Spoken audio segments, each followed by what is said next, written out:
Jadi saran saya ya, kalau untuk remaja, untuk siapapun itu, ketika ingin belajar Islam itu wajib harus ada guru. Wajib harus ada guru. Kenapa saya katakan wajib? Ya, karena ilmu itu ya tidak bisa didapatkan ketika tidak menuntut.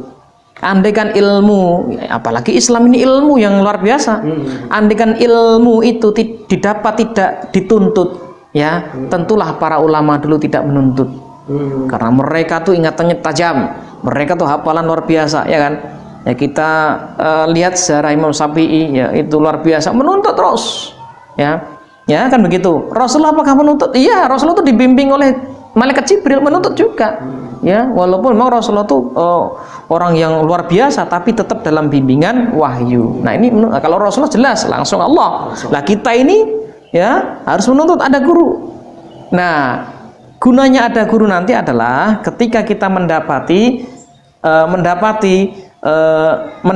sesuatu yang rasa-rasanya itu di tengah lapangan, di tengah fakta kehidupan ada yang kok berbeda dengan pemahaman kita bisa diskusikan dengan guru tadi. Nah yang kedua adalah ketika sudah wajib ada guru, ya kan, yang kedua itu adalah wajib berjamaah.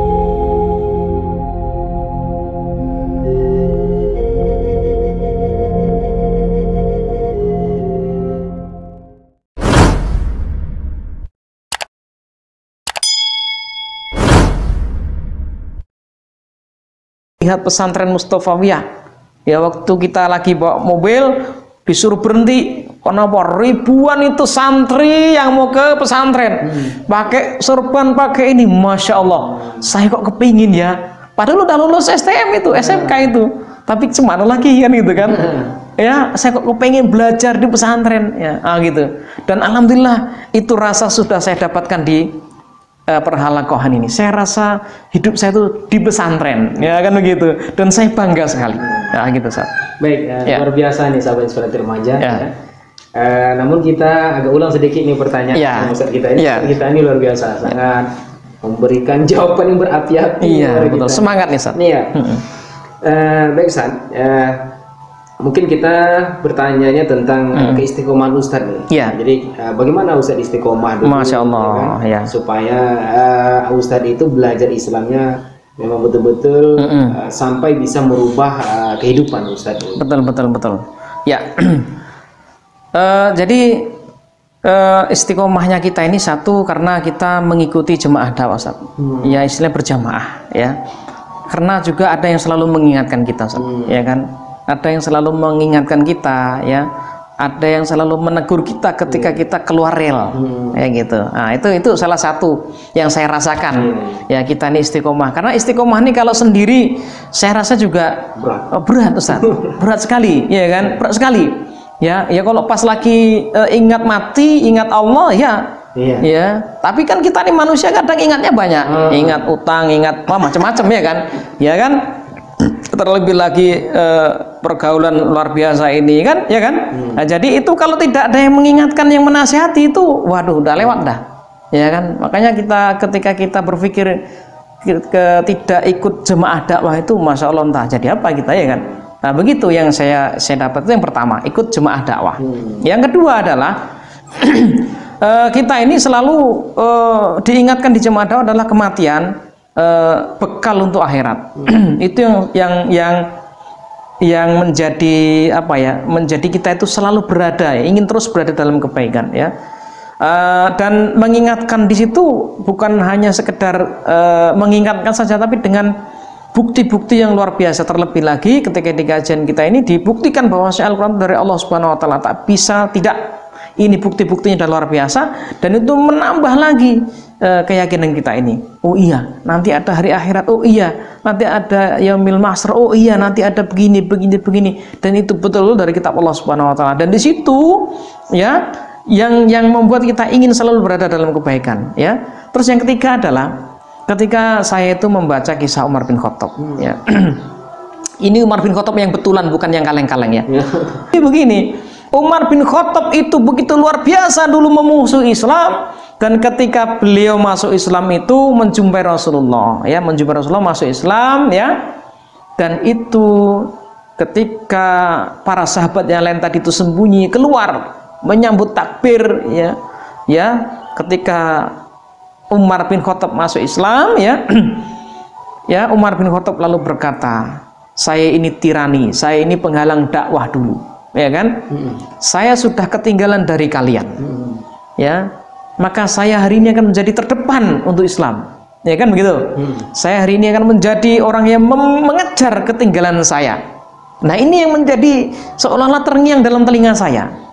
Bayangkan ketika saya itu ketemu jemaah dakwah yang saya pikirkan adalah hal yang luar biasa, istiqomah dan lurus ini. Saya mendapati saya tuh umur ketika itu 28, ya, 28 itu 27 ke 28, ya, masih muda ya. Iya. Jadi itu saya dapati. Nah, yang saya pikirkan itu ketika melihat umur saya yang setelah lalu gitu kan, katakanlah 15, balik kita ke 27, udah berapa tahun itu? 12 tahun, 13 tahun. Jadi 13 tahun tuh saya sudah ketinggalan. Terlebih lagi melihat mahasiswa-mahasiswa seperti Masya Allah ini, ya, para ustadz ini kuruni yang masih muda semua ini luar biasa ini kan. Ketika melihat itu saya jadi tambah sedih. Kenapa saya tidak dari dulu? Nah, kan begitu. Dan bahkan lagi ada yang tidak mahasiswa, ada yang SMA, SMP.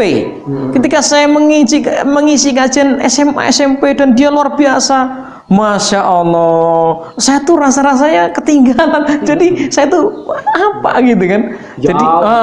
Jadi dari motivasi Umar bin Khattab tadi ingin mengejar, disitulah namanya orang mengejar. Ya, ketika Ustaz Sugi bawa mobil, saya ingin mengejar Ustaz Sugi dari belakang. Tentu tak mungkin gas ini saya kendorkan. Ya, kalau bisa tancap habis. Ya, kalau bisa lepas remnya tuh, ya kan gitu kan? Kan gitu ya. Nah, disitulah ya. Karena tadi kembali ke awal, maklumat informasi yang kita dapatkan ini akan membentuk pemahaman kita, dan itulah yang akan mendorong kita. Dan saya dapat maklumat itu begitu tentang istiqomah, tentang ya istilahnya bagaimana memotivasi diri ini untuk dakwah tetap dalam keislaman yang baik begitu. Jadi saran saya ya, kalau untuk remaja, untuk siapapun itu, ketika ingin belajar Islam itu wajib harus ada guru. Wajib harus ada guru. Kenapa saya katakan wajib? Ya, karena ilmu itu ya tidak bisa didapatkan ketika tidak menuntut. Andaikan ilmu, apalagi Islam ini ilmu yang luar biasa. Andaikan ilmu itu didapat tidak dituntut, ya, tentulah para ulama dulu tidak menuntut. Karena mereka tuh ingatannya tajam. Mereka tuh hafalan luar biasa, ya kan?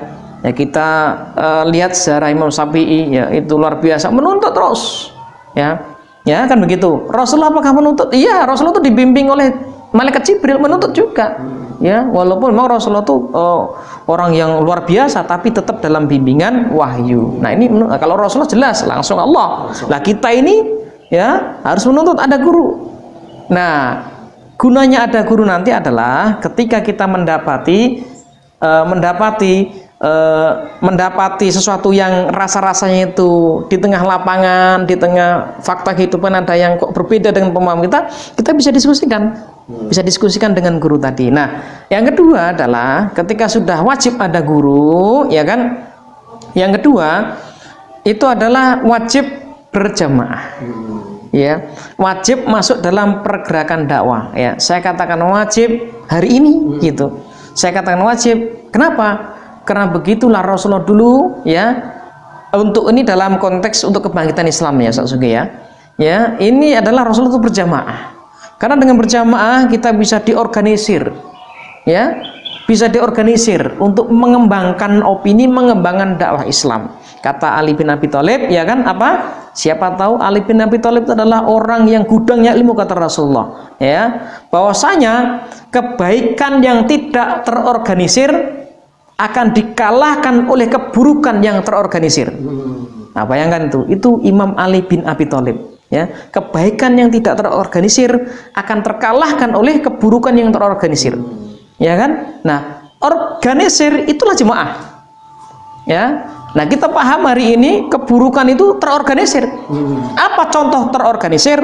Ya kan, misalnya begini, ada tempat diskotik terorganisir, dia ada ketuanya, wakilnya, keamanannya, ada yang tukang izinnya, ada yang itu terorganisir itu sebenarnya, ya kan? Apalagi ada kedai tua terorganisir. Ya, walaupun tidak dipampang itu tulisannya siapa ketuanya, tapi ada ketuanya itu. Ada ketuanya, ada yang tukang nyuguhkan minumannya. Ada peminatnya itu terorganisir. Ya, terus juga di situ juga nanti saling mengingatkan mereka, ya. Halo, ini kawan sudah seminggu tak ke tempat diskotik, kemana? Akan diingatkan, kan? Itu kalau cuma terorganisir, ya kan? Oh, kemana? Kok udah seminggu tak ke gede tua nih? Begitu. Nah, tinggal lagi kita kan berada di dalam jemaah dakwah, jemaah yang baik insya Allah, maka kita akan diingatkan terus, akan diingatkan, oh kok enggak datang di jemaah dakwah, oh enggak datang di ini. Nah, itu pentingnya jemaah dakwah. Tapi kalau kita lepas-lepas saja, siapa yang mengingatkan kita? Yang kedua, untuk kebangkitan tentu tidak akan mungkin terjadi. Kenapa tidak akan mungkin? Imam Ali tadi mengatakan, kebaikan Islam ini jika tidak terorganisir, maka akan dikalahkan oleh keburukan yang terorganisir. Nah, hari ini mungkin itu kelemahan kita bareng-bareng ini. Punya Islam, pengetahuan Islam, maunya sendiri. Ya, udah buka doa sendiri, ceramah sendiri, maunya tenar sendiri, ya gitu kan, ya kak. Terus mau digarap semua deh seluruh dunia nih, ya kan? Kan begitu. Itu mungkin kesalahan kita. Padahal tidak demikian. Tidak akan bisa. Harus ada jamaah dakwah, ya. Karena betul. Apalagi kalau kita berbicara Islam itu adalah sebuah aturan bermasyarakat, bernegara, ya tidak bukan harus berjamaah. Tidak mungkin mau diatur sendiri, ya kan? Ya kan? Nanti kalau diatur sendirian bahaya. Nanti istilahnya kepala negara ya bagi sertifikat kan tidak mungkin kan, ya harus ada, itulah organisasi tadi, ya kan. Begitu juga dengan jemaah dakwah juga sama gitu. Berarti intinya kita saja belajar ilmu dunia, ada guru, ada dosen gitu. Betul sekali. Nah, itu dia. Belajar di dunia, belajar ilmu dunia, kita ada guru, ada dosen. Iya, betul sekali. Ada profesor gitu. Betul sekali itu. Apatah lagi ilmu akhirat saya. Masya Allah, itu dia. Baik, San, terima kasih. Jadi kita memang harus punya jemaah, betul, punya guru, dan disitulah kita saling diingatkan. Betul sekali, ya, jemaah dan guru gitu. Baik, San, ini untuk cerita jemaah. Jemaah seperti apa nih, Ustaz? Yang harus kita yakin jemaah ini adalah jemaah yang benar. Baik ya.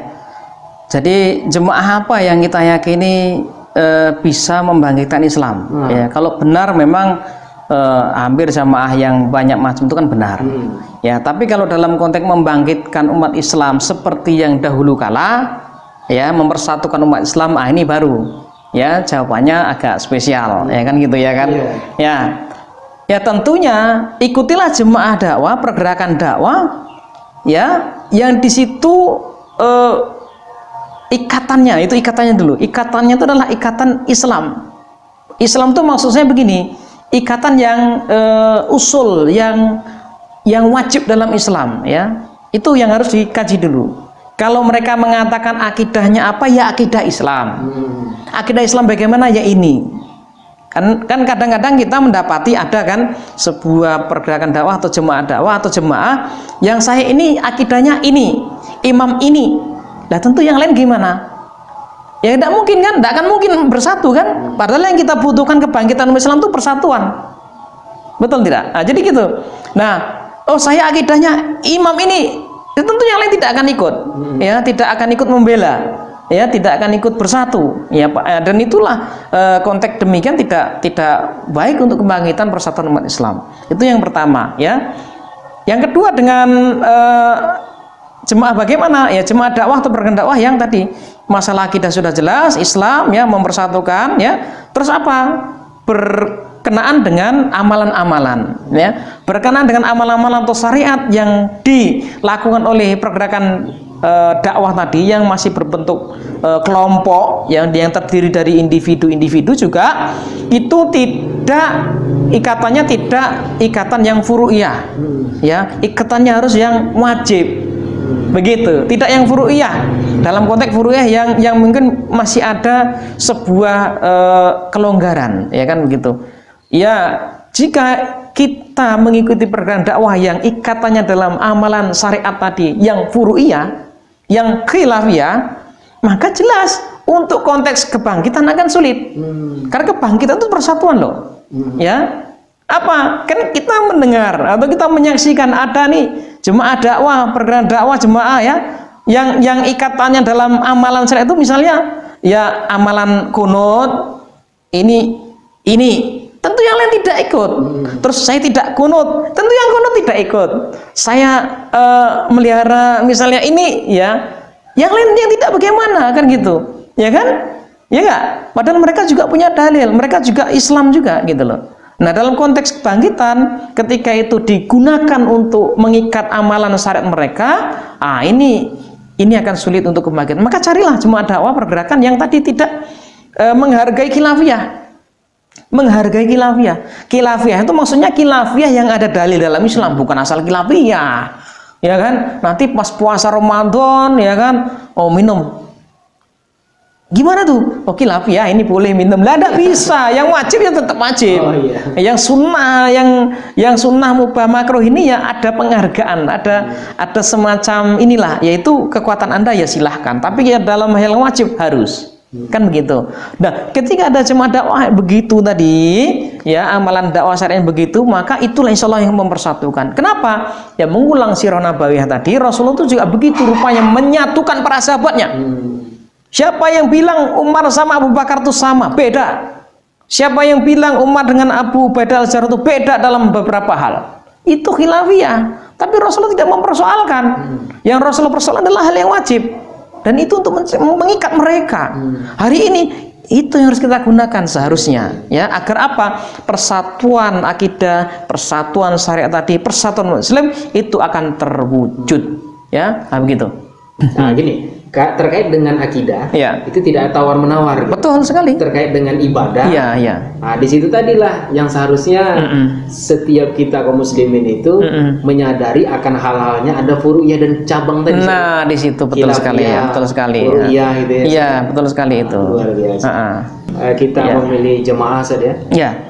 Jadi yang pertama sekali tadi dengan akidah itu tidak tawar-menawar. Baik. Yang kedua itu tentang masalah ibadah. Ya. Nah, ini setiap kaum muslimin harus bisa untuk menerima perbedaan saja. Betul sekali. Nah, jadi apa yang diperjuangkan oleh ulama-ulama kita dengan sebutan jamaah Ahlus Sunnah wal Jamaah. Iya, betul. Berarti dengan adanya harokah ini bisa dikatakan jamaah Ahlus Sunnah wal Jamaah saja. Iya, kita harus tahu dulu Ahlus Sunnah wal Jamaah itu apa gitu. Ahlus Sunnah wal Jamaah itu bukan nama pergerakan. Ya, Ahlus Sunnah wal Jamaah itu adalah ciri-ciri. Ciri yang saya maksud tadi. Ya, kira-kira ciri-cirinya supaya kita jangan salah langkah gitu. Betul. Ya, Ahlus Sunnah wal Jamaah itu ya singkatnya adalah orang-orang yang mengikuti sunnah Rasulullah dan dia berjamaah.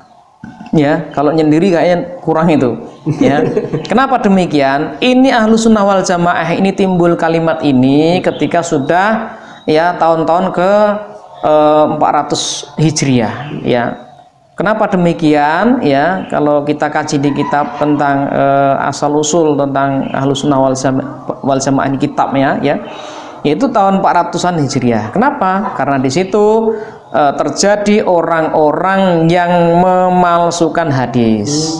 Untuk apa? Untuk kekuasaan mereka, mendukung ini. Ya wajar, apapun itu namanya kekuasaan dilegitimasi dengan dalil, apalagi hadis Rasulullah. Ya, kalau Al-Quran sudah tidak bisa diutak-atik lagi, hadislah yang memungkinkan, ya. Nah, di sini timbul orang-orang yang menggunakan hadis-hadis palsu. Nah, maka disitulah orang mengatakan sanad. Ya, sanad itu adalah urutan hadis itu dari siapa. Ketika itu bertemu dengan Rasulullah itu disebut orang-orang Ahlus Sunnah wal Jamaah. begitu, ya kan? Nah, makanya kita ya untuk mendeteksi apakah ini pergerakan Ahlus Sunnah wal Jamaah atau bukan, ya, karena sebuah ciri-ciri, ya, sebuah sifat, bukan nama, maka kita juga harus memahami, ya, pertama memahami apakah pergerakan dakwah ini sesuai dengan Al-Quran dalam konteks yang kita baca secara tekstual saja, bisa itu diukur, ya kan? Apa itu? Contoh misalnya di Al-Quran tadi tekstualnya bahwa Al-Quran itu mengatur kehidupan, ya, individu permasyarakat sampai ke ketatanegaraan. Apakah jemaah itu mengikuti, ya, mendakwakan itu, ya kan? Ya kan begitu. Nah, kalau mengikuti, iya, karena Rasulullah juga demikian. Ya, terus akidahnya apakah mereka tidak menyelisih akidah Islam yang di Al-Quran dijelaskan ada rukun iman itu, ya kan, rukun iman yang 5+1 dalam hadis Qadha Qadar itu berarti rukun iman jadi 6. Nah, itu apakah mereka meyakini atau tidak? Ya, kalau akidah kan sudah jelas Al-Quran, ya kan. Nah, ketika mereka tidak meyakini itu, ya berarti di luar Ahlussunnah wal Jamaah, karena semua urutan yang sana tadi ikut Rasulullah dan itulah akidahnya, ya, mengikuti Al-Quran. Nah, begitu. Terus selanjutnya bagaimana? Ya, selanjutnya adalah kita dalam memperjuangkan Islam ini harus berjamaah. Kembali berjamaah tadi. Kenapa? Karena dulu para ulama-ulama dahulu itu dia berada dalam lingkaran jamaah. Ya, makanya gampang saja. Bukti bahwa saya dulu berjamaah itu gampang saja. Ya, kita dengar sampai sekarang ada Syiah. Betul? Itu menunjukkan mereka ada jemaah dulu dan Syiah itu udah lama. Ya kan? Kita mendengar ada Khawarij. Dulu sampai sekarang Khawarij itu ada ketika Ali bin Abi Thalib loh. Itu sudah berapa? 30 Hijriah. Karena Khulafaur Rasyidin itu 30 Hijriah, 30 tahun masanya dari Rasulullah, berarti sekitar 50 Hijriah. Karena Rasulullah memimpin di Madinah itu 10 tahun tambah 30 tahun masa Khulafaur Rasyidin, berarti 10 tambah 30 40. Ya, 40-an dan itu masa-masa Imam Ali, maka timbullah istilah Khawarij. Itu adalah jemaah dan mereka masih ada gitu loh, dan mereka berarti itu menunjukkan dulu tuh berjamaah. Tapi berjamaahnya bagaimana kan kita nilai kembali.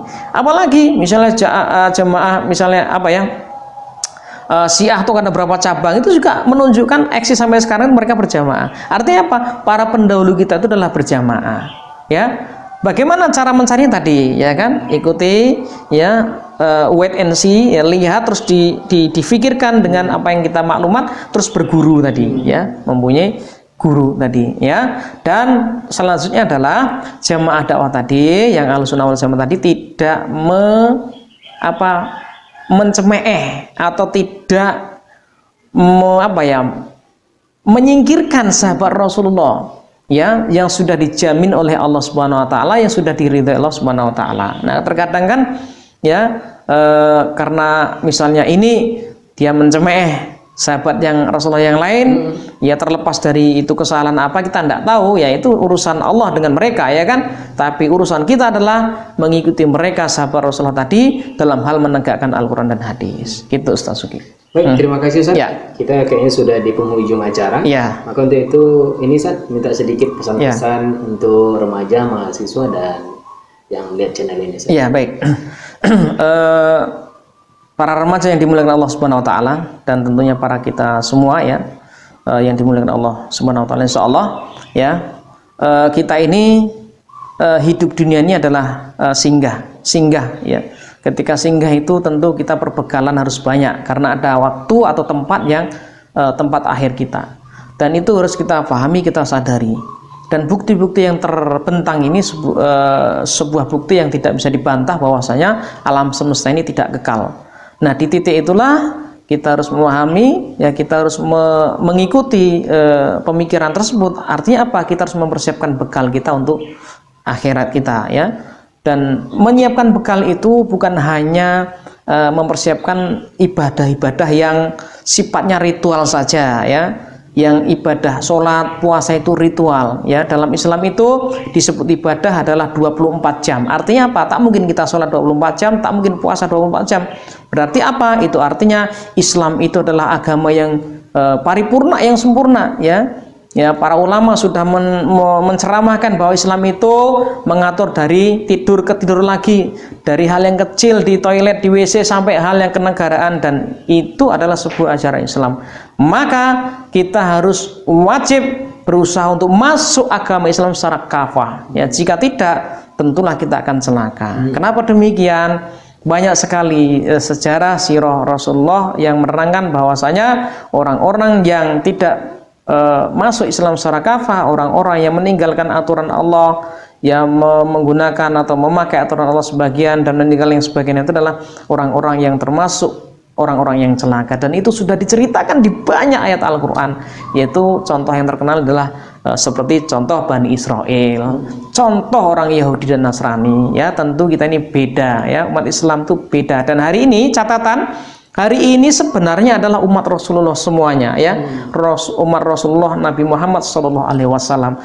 Seharusnya hari ini kita harus kembali kepada Allah dan Rasulnya seluruhnya, ya, tidak ada yang namanya sekat-sekat, ya. Nah, itu Satsuki. Nah, tentunya ya kita harus seperti generasi Rasulullah. Rasulullah itu ya didukung oleh para remaja-remaja yang umurnya luar biasa, ya, Zaid bin Sabit, Zaid bin Haritsah, Ali bin Abi Thalib, ya kan, ya, banyak lagi pemuda-pemuda yang lain, dan itu adalah sebagai puncak atau penyokong agama Islam ini. Dan itu tentu tidak beda dengan sekarang, ya kan, anak muda, ya, pelajar, ya, itu mahasiswa itu lebih ngejos, ya, lebih mantap ketika dia memperjuangkan Islam. Ya, saya teringat ulama sejuta umat katanya, ini ya, kata ulama kita Zainuddin, ya, MZ, ya, kalau orang tua itu bersungguh-sungguh dalam Islam wajar,